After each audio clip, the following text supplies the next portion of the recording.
Tournament favourites France kicked off their campaign yesterday against my dark horses, Austria, in a game that I thought was very compelling.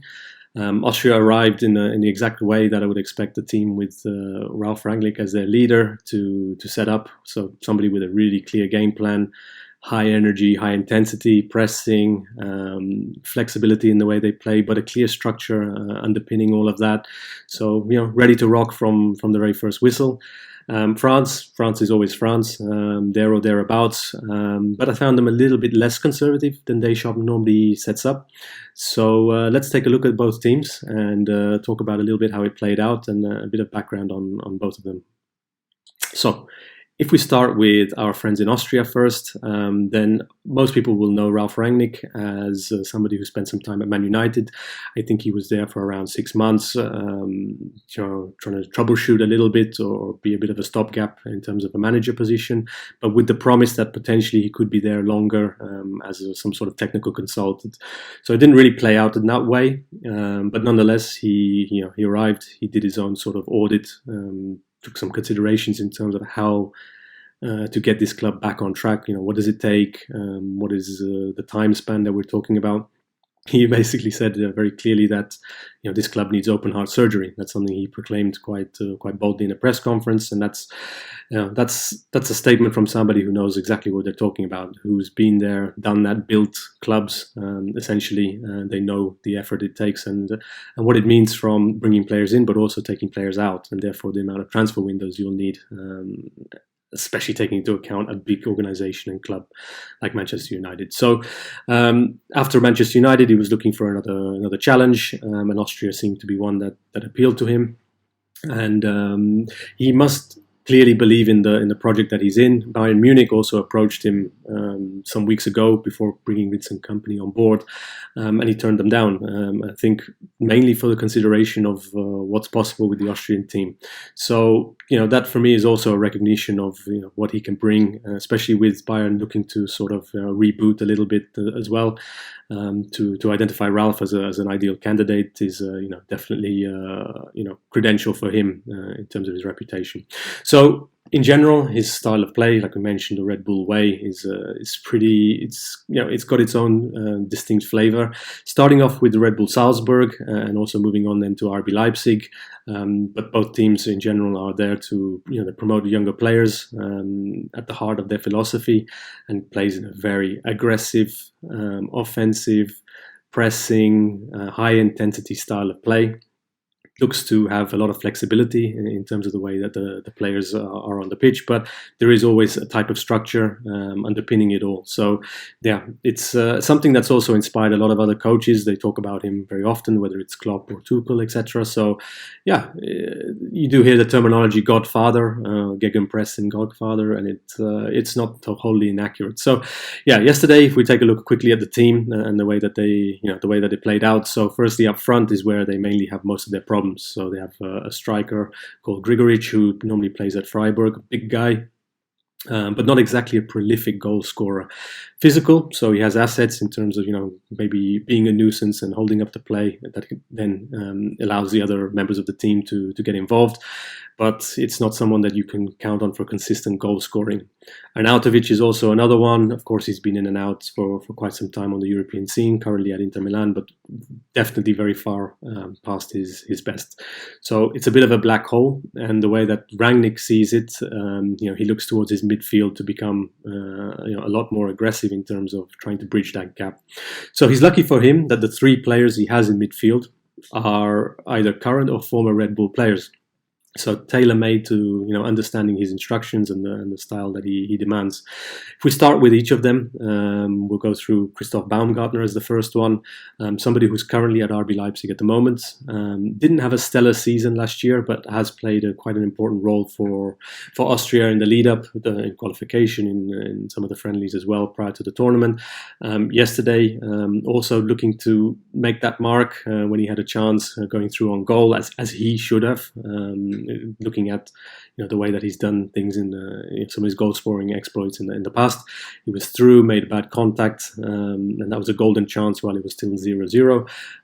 It was almost a double whammy because even a corner wasn't given, which was a freakish decision. and then less than 2 minutes later, the ball is at the other end, and it's a goal against Austria. So yeah, worked out in a very unlucky passage of play. Also, would have been interesting to see how that meant France would respond. Obviously, they might have to change things around a little bit earlier. Austria are always looking to maintain that intensity and offensive style of play, so it could have led to them, potentially benefiting again on their own counter attack. So all ifs and buts, and a bit of a shame for the match yesterday.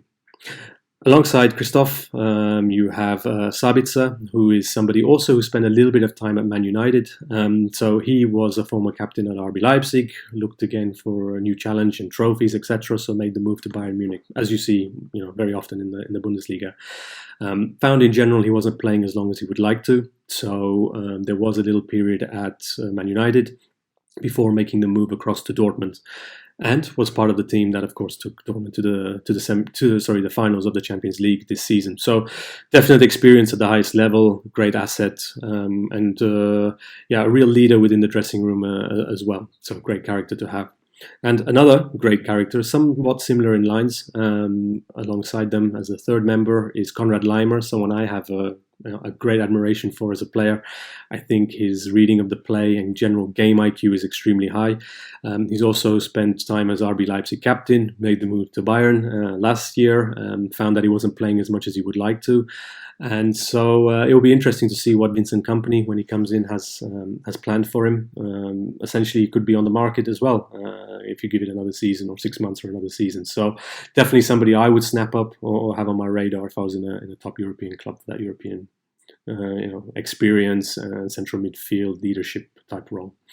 So these three basically running the game between them. We saw that all the way through. Interchanging of passes. They can play short, they can play long. So it's absolutely crucial, especially in the next round, in the next fixture, especially against the Netherlands, that they're on top of form, because they'll really need to get a grip against, especially that Netherlands midfield as well. At the back and goalkeeper, all very solid. I think not much to say, just they have a great unit together. I'm also not super familiar with a lot of those personalities as well, but I found them, I didn't really find, other than the unfortunate own goal, and in the build-up to that own goal, it was almost a bit self-inflicted, so they regained possession, but then played a loose back pass, which then France, got into the box to lead to that goal. So it's unfortunate, because an otherwise very strong performance was compromised by that moment. So overall, Austria, I found them, very compelling team to watch. I think they'll have more than enough to get past Poland. So the interesting game will be the final fixture of the group, which is against the Netherlands. And for me, I think they should have enough against the Netherlands as well.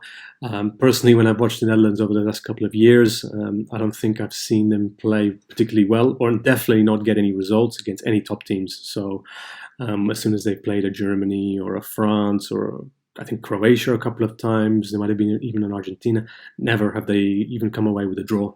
So I think they've still got a lot to prove, but we could talk about them in a different video. So maybe we move across to France. Always a captivating topic, simply just because of all the talent that they have. And so what is the way that they want to play? How do they want to deploy that talent? In the end, with Deschamps, it always comes down to the same sort of overall formation and same sort of personalities in there. So if we have a look a little bit to the team yesterday, and I think one of the big changes compared to how they've always set up in the past over the last tournaments is the absence of Olivier Giroud, who I think from what he brings in the team is extremely underrated in terms of being able to be that interface that the other players can thrive off, can play off. He is able to trap the ball, play others in at the right time. He's just that sort of cog in the middle of the machine that allows others to thrive. So obviously he's getting on a bit. I think he's even destined for the MLS, could be on the cards for next season. But it's a big miss, and it's something that without him you notice the difference when he's not in the team. And I think yesterday was a perfect example that you had a lot of athletic profiles up front, very fast, very pacey. But did you have somebody who can sort of knit that all together? Not really.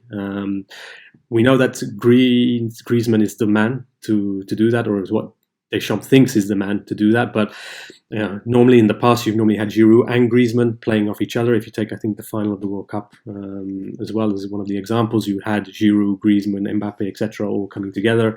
And on his own, Griezmann just seems like he just doesn't have enough. His peak period, of course, I think for me was in his first spell at Atletico Madrid. I think Barcelona was a pretty horrible experiment that went wrong.